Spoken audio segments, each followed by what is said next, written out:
Previously on the High Risk Wrestling Podcast. Philadelphia, Pennsylvania, called Eastern or Extreme Championship Wrestling. So for 2 years, the Dangerous Alliance was resurrected. In 1993, Jimmy Snuka, Don Morocco, the Dark Patriot, and Hot Stuff Eddie Gilbert formed the Dangerous Alliance. And Paul Heyman introduced.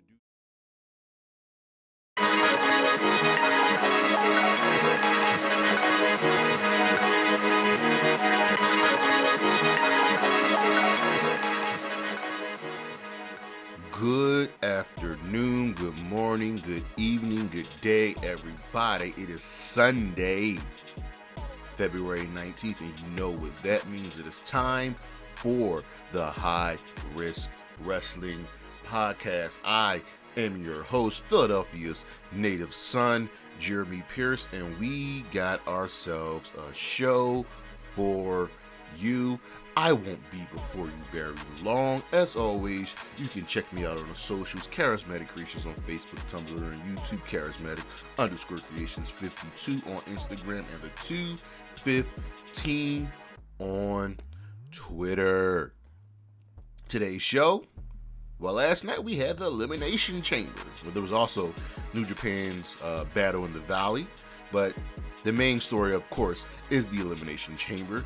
We're going to go over the show, review the card, review the matches, what stood out, what didn't stand out, and where we are on our road to WrestleMania. But for now, you know what's next, so just go on and hit my music.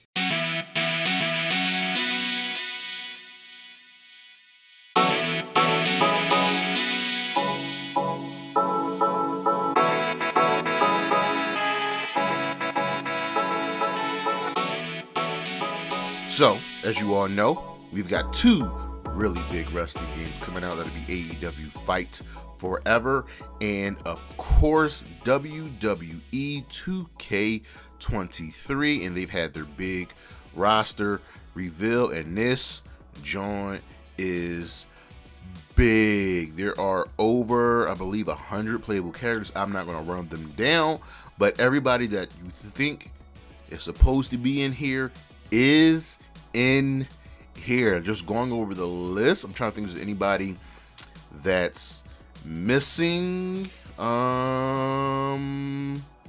Trick Williams isn't in the game. Mello is, no Trick, but we got Braun. There's no Wendy Chu. I'm trying to think of a few more people. The Creed brothers are in here, but I don't think there's no Ivy. Make sure. Hold on. I don't think there is no Ivy. Ivy now is not in the game. So there are a few there NXT people missing, but I can expect them to all be in the game. Surprisingly, no Mandy Rose. Over on AEW Rampage, the ratings for the February 10th show, they pulled in 375,000 viewers. It's down once again.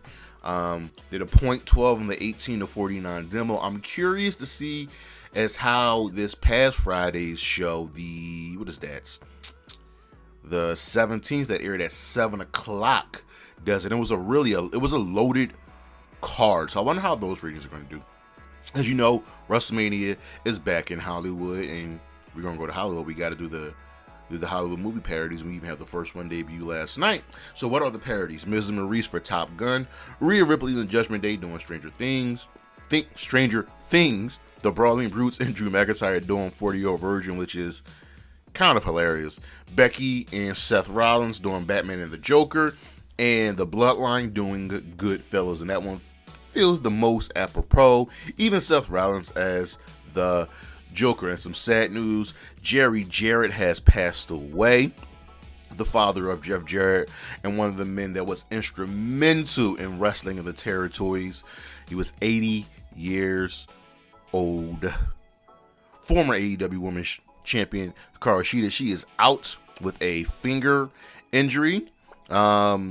She's cool. She's just taking some time off to get this joint healed, because she will definitely, I believe, play a part in this ongoing AEW Originals versus AEW Outsiders Women's storyline. Raw this week, the ratings did about the same as last week. They did 1.8 million viewers with the 0.47 and the 18 to 49 demo. The demo is down, but the viewership itself is still the same. Soraya and Tony Storm, their faction name right now, technically they are the Freelancers.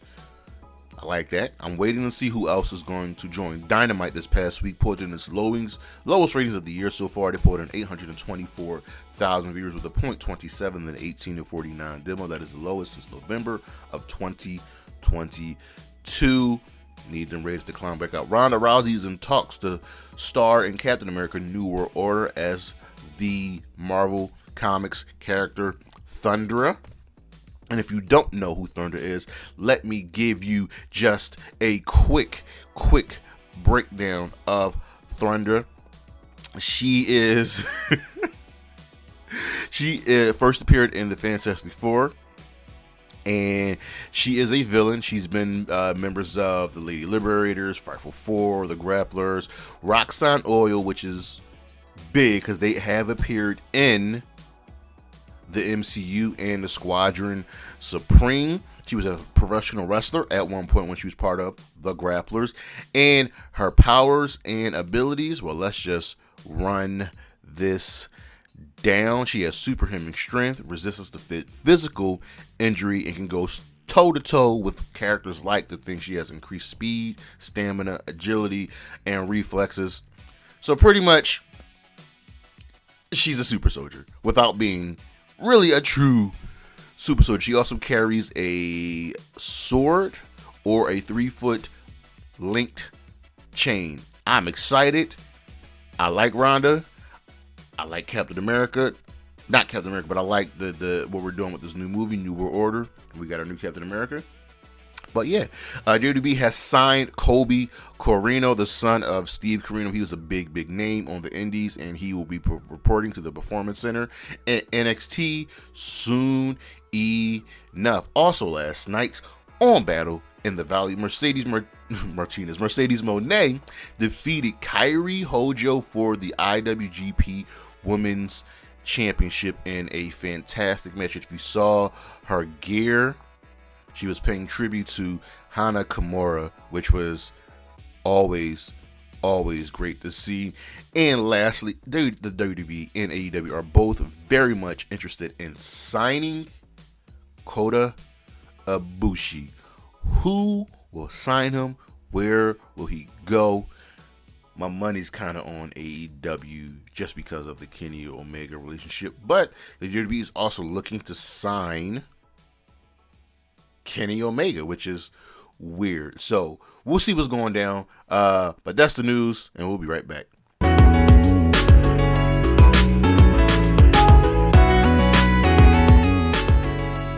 Well, you know, we got to get the week started off right. So how was this past week in wrestling before we lead up to the Elimination Chamber? Well, on Monday Night Raw, we had our go home show. We opened up with Becky and Bayley doing what they do, saying, you know, they're not really done, but they need to find a way to get to WrestleMania. What are they going to do? They keep mentioning Bianca. She comes out, and Adam Pearce makes a match. Triple threat, main event, Monday Night Raw. If Becky or Bianca win, they are inserted into the chamber. If Becky or Bayley wins, they insert into the chamber, and if Bianca wins, neither one of them are inserted into the chamber. Like that, nice little match, has some stakes to it.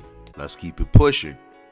Finn Balor and Damian Priest defeated the Street Profits. Edge and Beth Phoenix come out to attack them after the match, but Rhea Ripley makes the save. Remember, we were told that she wasn't there. Bobby Lashley is called out by Brock Lesnar to sign the contract. After a little scuffle, Bobby clearly is the heel here. They signed the match signed the contract for the match at Elimination Chamber. Piper Niven, the Viper, makes quick work of Mia Yim. It's about 3 minutes. I like how Piper has been presented since she's returned. Dominant. That's all I gotta say. Sami Zayn and Cody Rhodes have a really, really nice in-ring segment. So before this even started, Kathy was interviewing Baron Corbin. Then they moved to the ring because something was happening. There was Sami. Cody comes out. They talk. Cody's Sami's biggest cheerleader.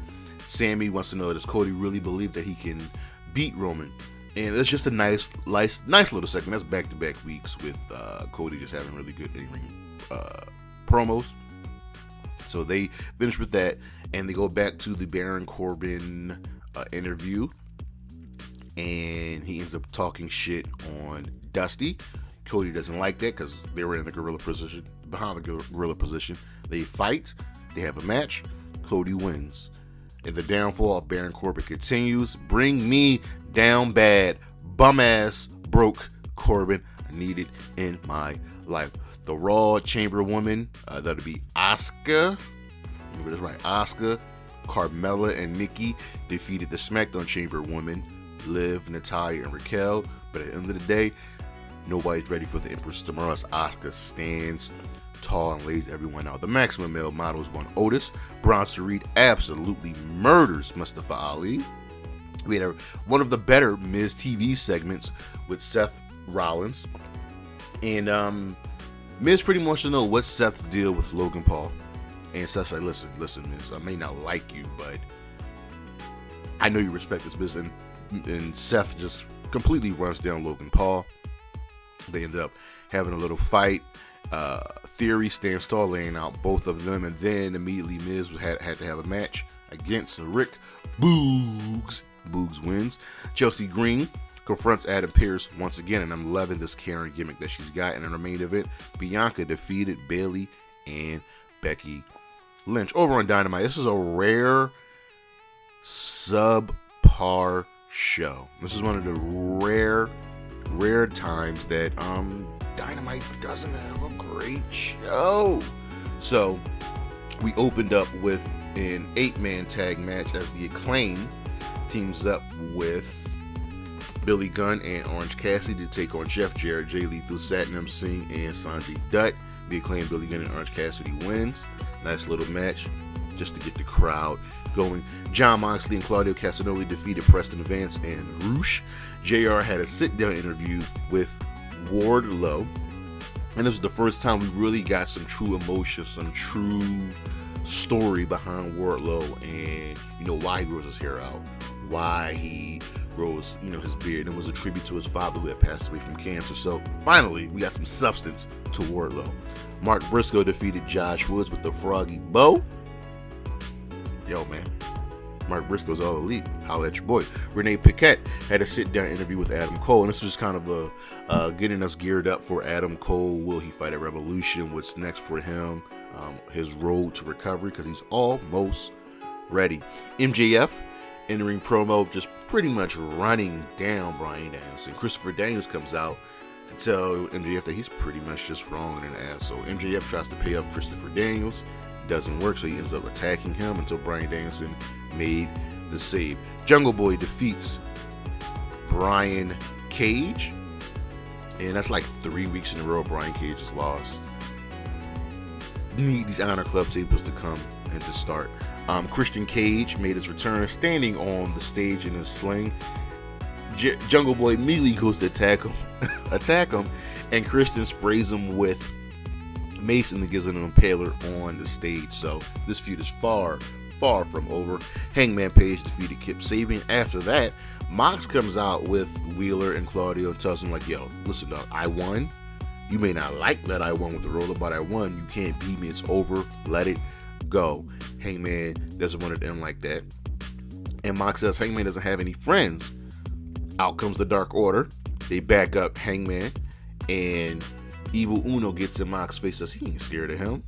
And Mox looks right past Evil Uno, tells Hangman Texas death match at Revolution, and that's where we're going to get. But next week we will be getting Evil Uno versus John Moxley. And in a rare women's main event, Ruby Soho defeated Britt Baker and Toni Storm.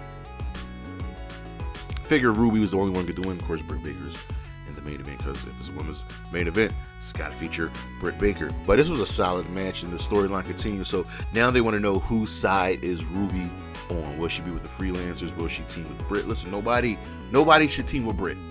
Nobody on AEW women's roster, with the exception of like Penelope Ford, the Bunny, and Serena Deeb, should ever want to team with Britt. Period. Nyla, Tay, Anna, Shida, Riho.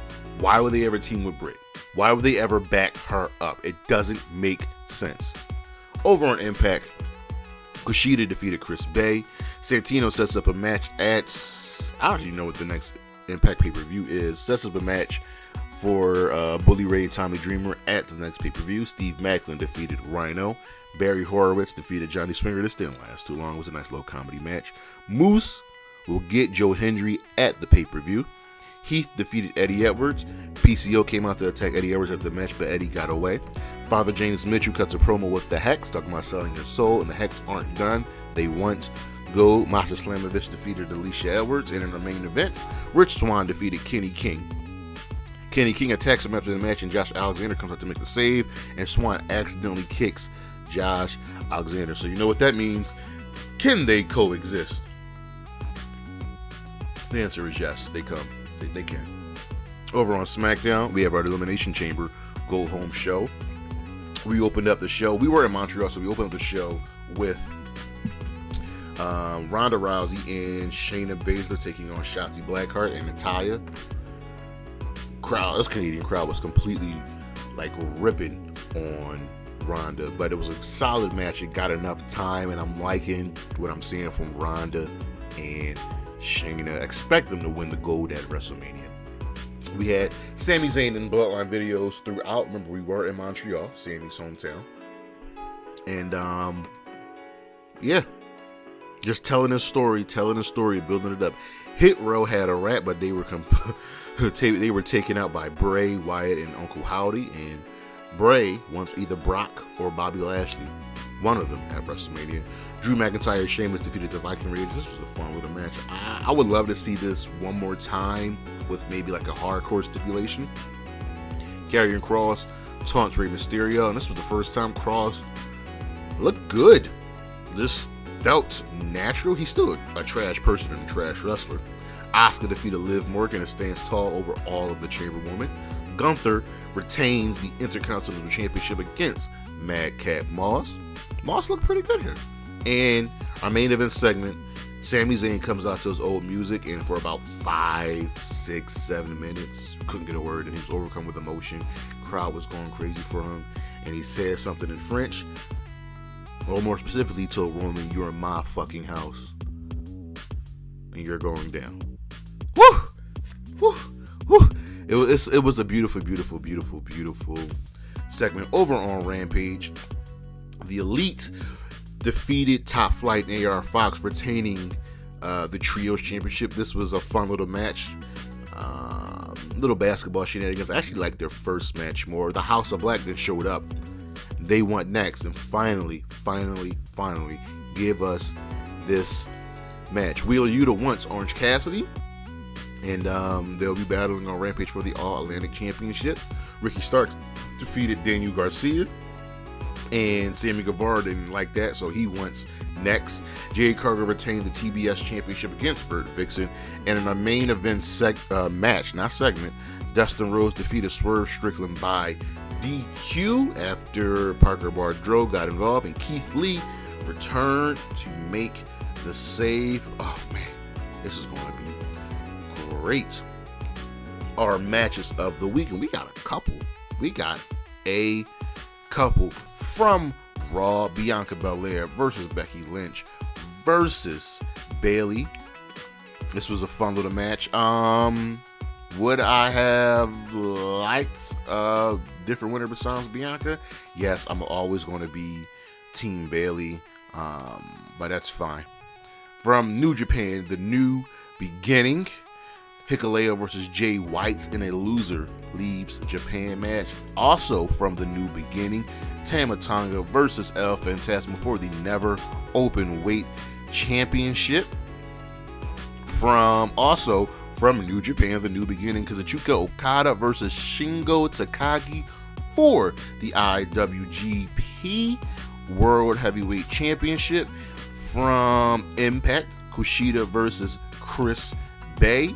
From New Japan, Battle in the Valley last night. Man, this was for sure the best match on the card. Kairi Sane versus Mercedes Mone for the IWGP Women's Championship. It was phenomenal. Like, I'm so upset that Kairi didn't get to have a longer match at Wrestle Kingdom, because this match was great, and we know how great Kairi is. We know how great Mercedes is. From the Elimination Chamber, the men's chamber for the United States Championship, also from the Elimination Chamber, the WWE Undisputed Universal Heavyweight Championship match between Roman Reigns and Sami Zayn. And I think it's without question that our star of the week is none other than Sami Zayn himself.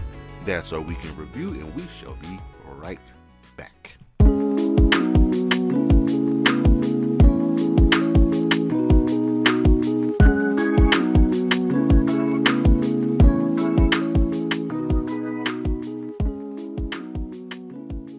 The Elimination Chamber. Now, it used to mean something. It used to be such an important match, and now it's kind of just been a plot device. So we had the Elimination Chamber premium live event that just ended, and now it's just here. So before we go over this year's event, what just happened from last night, we got to check out last year's event. And up until last night, after last night, guess what? 32, that's right, we've had 32 Elimination Chamber matches. And remember, the first one was back in 2002. So yeah, this match has been around for 20 years. That's really kind of crazy to think. And there was one in Philadelphia, that's right. The Chamber pay-per-view was the last one before the pandemic. But yeah, so last year's event took place in, let me see, Saudi Arabia, yeah. Good old blood money. And what was the card? So on the pre-show, Rey Mysterio defeated The Miz. On the main card, first match was for the Universal Championship. Roman Reigns defeated Goldberg by technical submission. The second match was for the Raw Women's Championship opportunity at Wrestlemania. Bianca Belair outlasted Alexa Bliss, Doudrop, Liv Morgan, Nikki ASH, and Rhea Ripley. Match after that was a tag team match. Naomi and Ronda Rousey defeated Charlotte Flair and Sonya Deville. Ronda had to wrestle with one arm tied behind her back. That's great. Drew McIntyre defeated Madcap Moss in a Falls Count Anywhere match. Lord. Becky Lynch defeated Lita. I actually remember that match. That was a very good match. It was the third longest match on the card.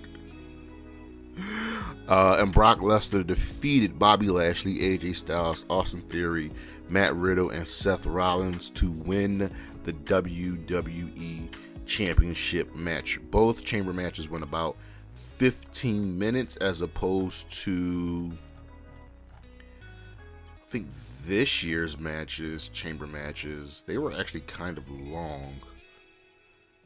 This year's chamber matches, let me see. The women's went 19 and a half minutes, and the men's went 30 minutes. So that's long, folks. So this year's show, there were no matches on the pre-show, and it was taking place, the Elimination Chamber Premium Live Events. That's what WWE calls it. Everybody calls it pay-per-views. Took place in Montreal, Quebec, Canada, at the Bell Center. So how was it? Well, what just happened? We opened up with the women's chamber match, with the winner getting a shot at the Raw Women's Championship at WrestleMania. And our 6 competitors were Asuka, Carmella, Raquel Rodriguez, Nikki Cross, Natalya, and Liv Morgan. So overall, I kind of enjoyed this match. I didn't hate it. The proper winner won. And Asuka won, but let's just dive into the match. So we started off with Liv Morgan and Natalya, and this kind of fits the new kind of attitude of Liv Morgan, just taking unnecessary risk and just throwing caution in the wind to get things done. But I like what we did here.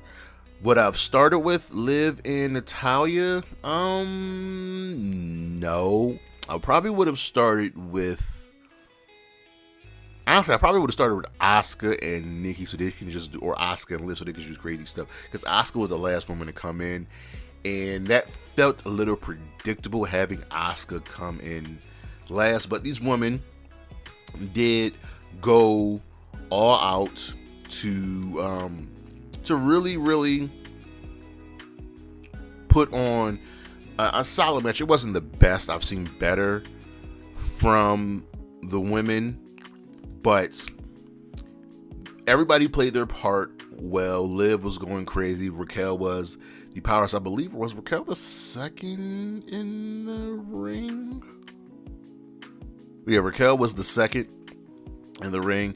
And, it's kind of like the Rumble where, the next person that comes in just goes crazy, does whatever, and then we just wash, rinse, and repeat. So Raquel was doing her power thing, followed by, I believe, Nikki was next into the ring.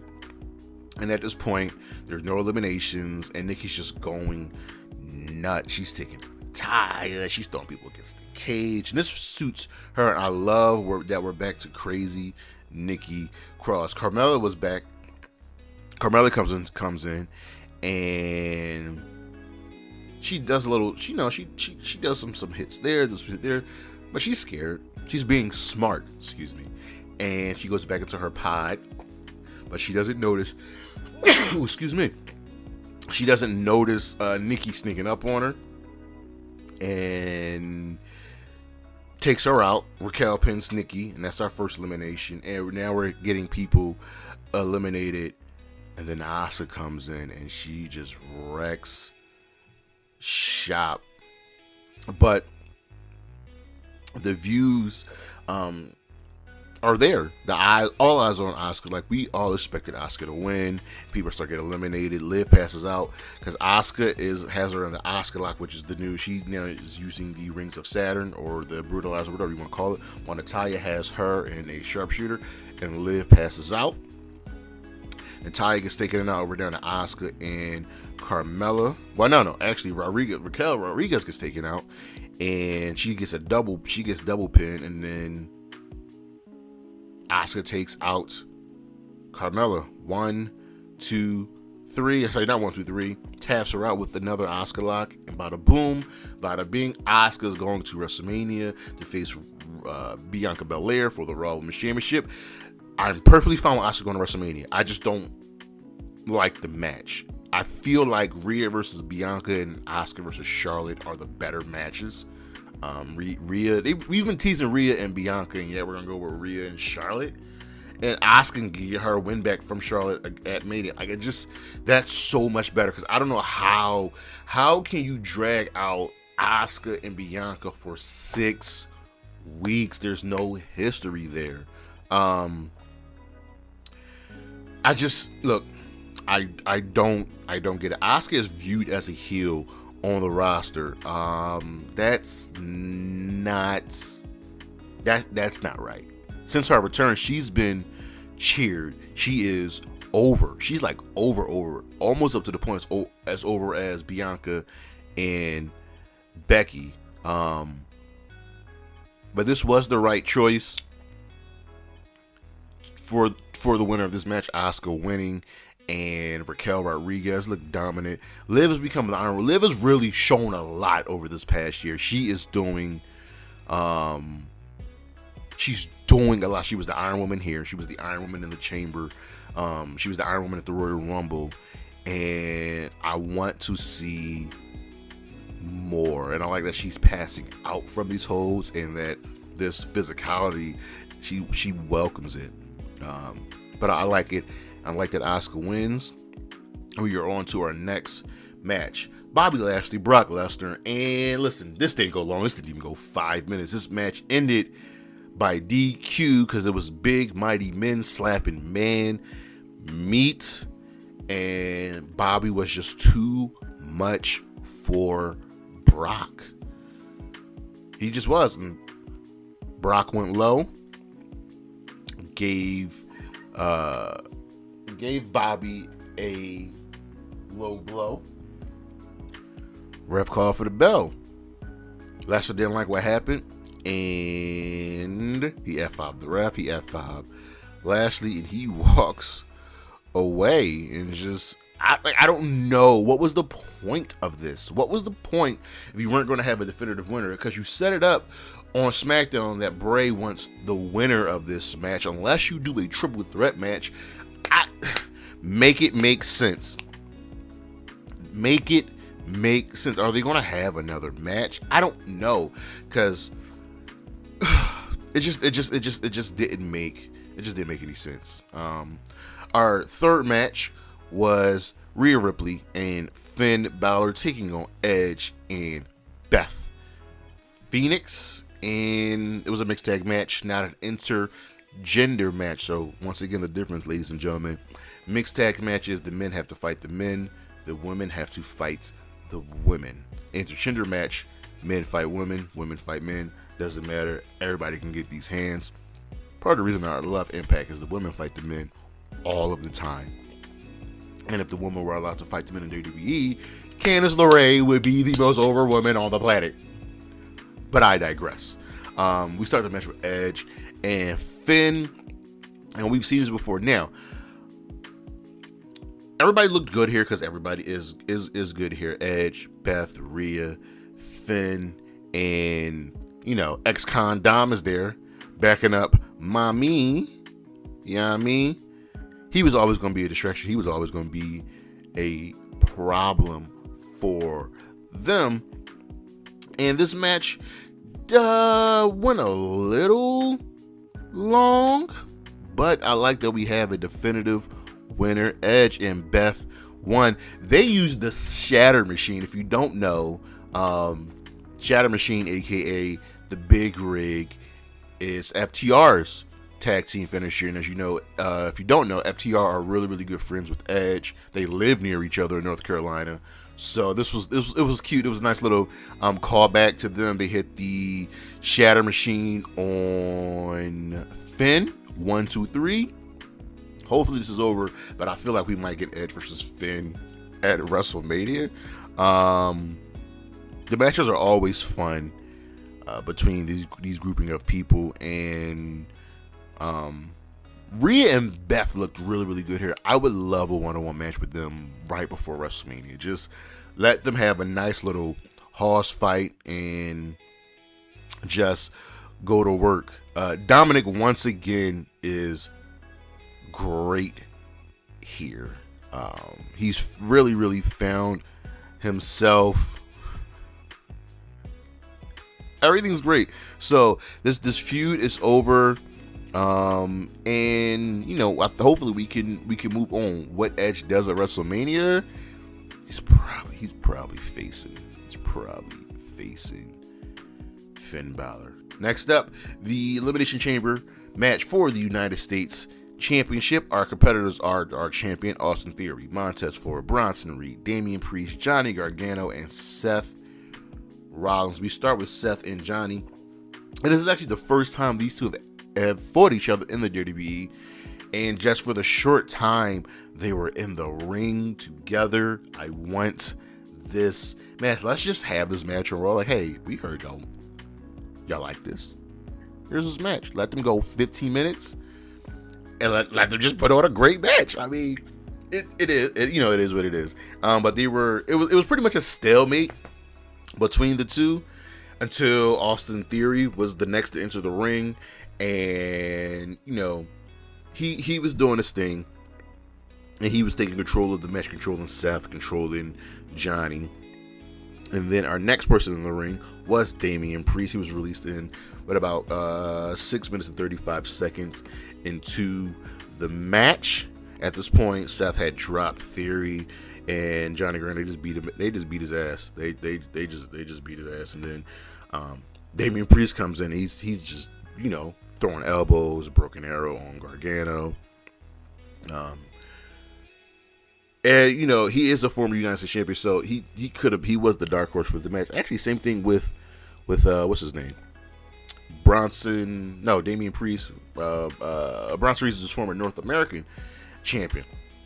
But we're getting to the point where everybody's coming into the ring. Here's Bronson Reed, and he is just dominating. And I like how he's been pushed just as a monster, as just like this unstoppable force. Him and Piper, Nevin Reed's beating up everybody. And then Montez Ford comes in. No eliminations yet at this point. And Ford, he's a madman. He climbs the cage and just drops down on everybody. Now, that was the old John Morrison spot. So now, how are we getting people eliminated? Well, the first person to get eliminated is Bronson Reed, and they just straight up, he takes all the finishers. He takes a super kick, then he takes a triple super kick, and that barely moved him. Johnny Gargano hits the spike DDT. Seth hits him with the stomp. Montez Ford hits him with the frog splash. Finally, Bronson Reed's eliminated. So that's great. That shows that that's how you take a big guy out. That's how you get someone over. And now, finally, we're about 20 minutes into the match, and we get to This Is Awesome chant, because this match has been fucking awesome. So Gargano and Priest are going at it, but then Priest finally hits a razor's edge on Gargano. He's eliminated. Damian Priest is taunting the crowd. He eliminated their boy. You know what I mean? He's dropping wrestlers left and right. Seth pulls Priest in for a powerbomb, but Ford leaps over him and gives him a blockbuster. Tag team finisher, whatever. And Priest is eliminated. I like it. Montez is exhausted. He's down in the corner, and our final three are Seth Rollins, Austin Theory, and Montez Ford. Montez Ford looked great here. He looked awesome. But at the end of the day, it wasn't enough. He gets a Uranagi. He went for the frog splash, but Theory gets his knees up, and Seth hits him with a stomp. Theory pulled Ford back into the ring. 1, 2, 3. Our final two are Seth Rollins and Austin Theory. You probably could have figured that out. And it looks like Theory is going to win until Logan Paul shows up. He hits Seth with a buckshot lariat.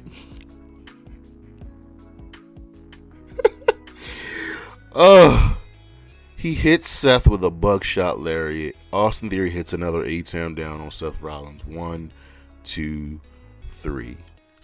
Austin Theory retained. So we're definitely getting Seth Rollins versus Austin Theory at WrestleMania for sure. This was a really good Elimination Chamber match. This was really, really, really, really, really, really good. This is definitely one of the better Chamber matches. One of the best ones I've seen in a very long time. And you're wondering about how Logan Paul got in as they were taking Montez Ford out. And that's how he got in. But we got our match. So now it's, who is Theory going to defend the United States Championship against at WrestleMania? Well, I can let you know right now. I don't know who it is, but whoever he will defend it against, you can't see them right now. And in our main event, our main event, bro. Sami Zayn, Roman Reigns, the WWE Undisputed Universal Champion. It was very, very smart to have Roman Reigns come out first. Roman had to come out first because there was no way he was going to be able to overcome the pop, whatever pop Sami Zayn got. But man, oh man, and they let it marinate. Because Roman came out and they waited a couple minutes for Sami's music to hit. And Roman, it was getting to him. The crowd chanting for Sami. They were not acknowledging Roman Reigns. They just weren't. But. When Sami Zayn came out, the roof absolutely exploded. And listen. When it comes to the match, it was a good match. It was a solid match. It went about 32 minutes. Sami's wife and kids were there, and this is how you do storytelling. This is how you tell a great story in wrestling. They tried their hardest to make us believe that Sami had a chance. And Sami had a chance. They tried to make us believe that Sami was going to win. We knew that wasn't going to happen. The drama, the emotion. But Sami couldn't walk away the winner here, and he didn't.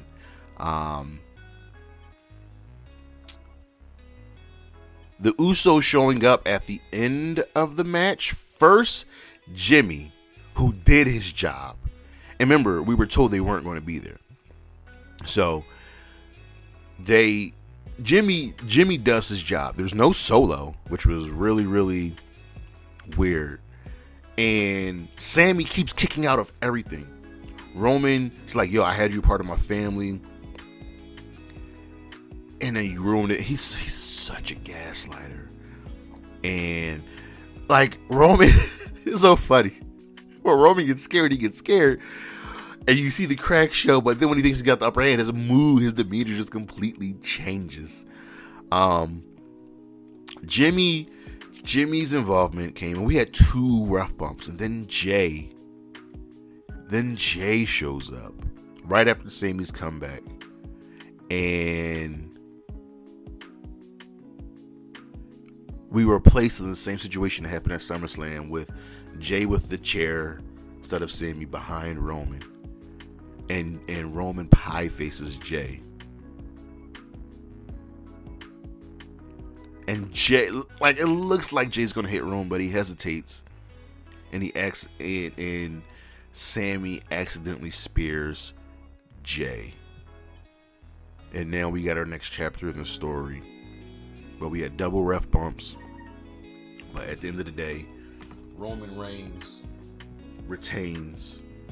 But wait, there's more. KO comes out to stop the bloodline from beating up on Sami.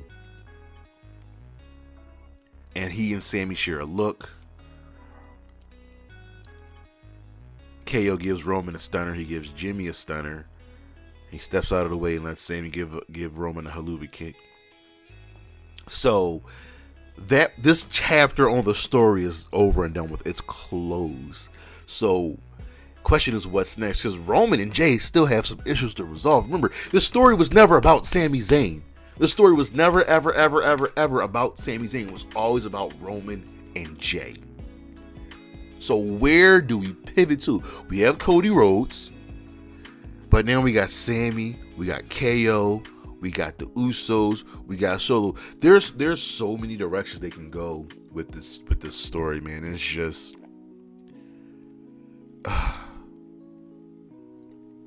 it's just a lot. I wasn't really feeling the shenanigans at the end, but that's okay. I'm still excited to see where we're gonna go next. The Elimination Chamber has at times felt like a B-level pay-per-view. This was the first time in a long time it did not feel like that. I mean, when you got 2 chamber matches, one of them being really, really good, Brock and Bobby, the Sami Roman Reigns story, it's just a lot, and this was a good show. I'm giving it a B+.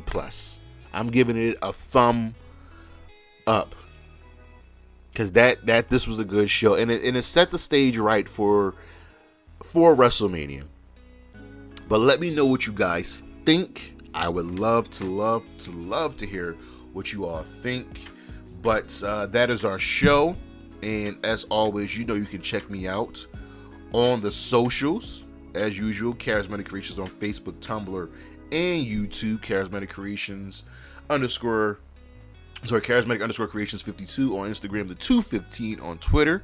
Next week's show, Blood and Guts for the women? Blood and Guts for the AEW. So we're gonna look at the storyline right now, how it's going, what's next, even maybe fill out these teams. But that's our show, and as always, Shotzi, Wendy, Zaya, and Gigi, holla at your boy. Peace.